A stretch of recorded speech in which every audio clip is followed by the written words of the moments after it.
Alors nous avons eu un message d'une personne qui écoute toutes tes vidéos et qui était un peu choquée d'entendre, à un moment tu parlais que nous sommes responsables, que la maladie vient comme un face-à-face pour nous faire évoluer. Et la personne se demande si ça implique pas de voir la maladie comme une punition. Et ça lui a été très désagréable. Si on reste à un niveau horizontal, on l'interprète comme une punition. Alors qu'il ne s'agit pas de ça, il s'agit d'une invitation à une prise de conscience dans l'axe de cette dynamique que l'on est invité à prendre, à monter.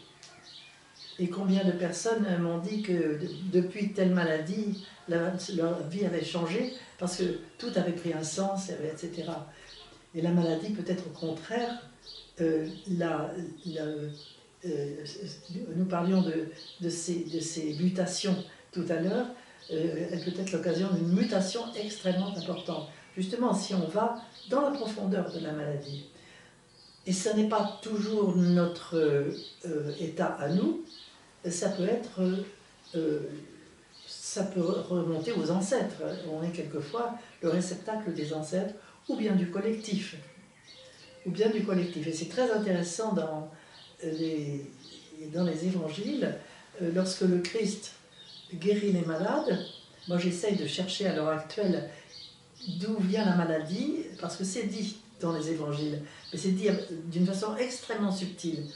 Mais avec l'hébreu, on peut arriver à entrer dans cette subtilité, et on voit le nom de la maladie, et quel est l'auteur de la maladie, si c'est le malade lui-même, ou si il hérite ça des ancêtres. Et c'est extrêmement intéressant. Mais à chaque fois, il y a la possibilité justement d'accepter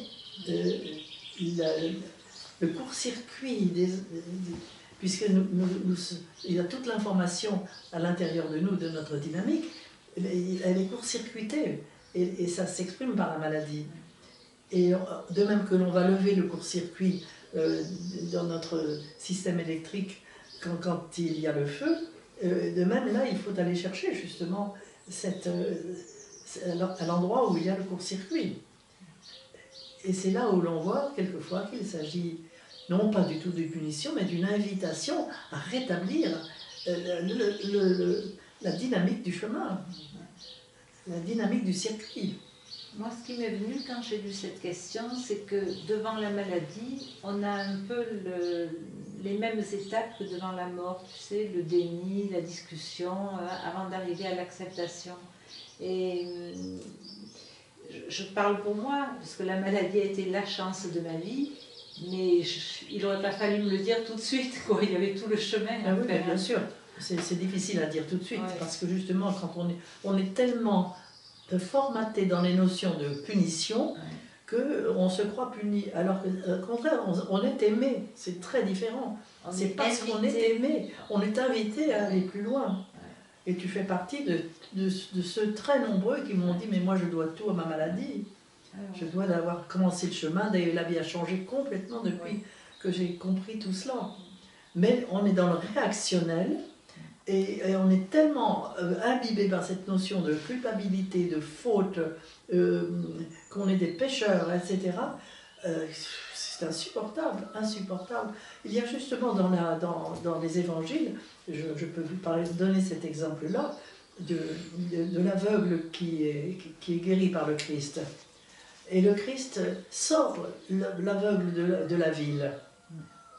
Et quand il est sorti de la ville, il le guérit.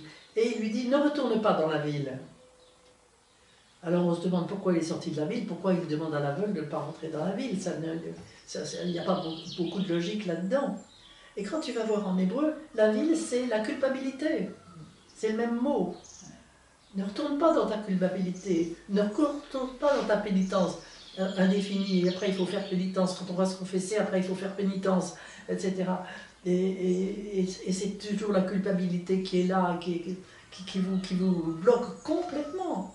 Non, sors de tout ça, tu es guéri. Le Christ lui redit, tu es guéri, c'est fini. Loue le Seigneur, va vers la louange. Tu comprends, ça change tout. Oui, c'est un homme nouveau. Mais c'est un homme nouveau, Ouais. c'est tout. Merci Yannick.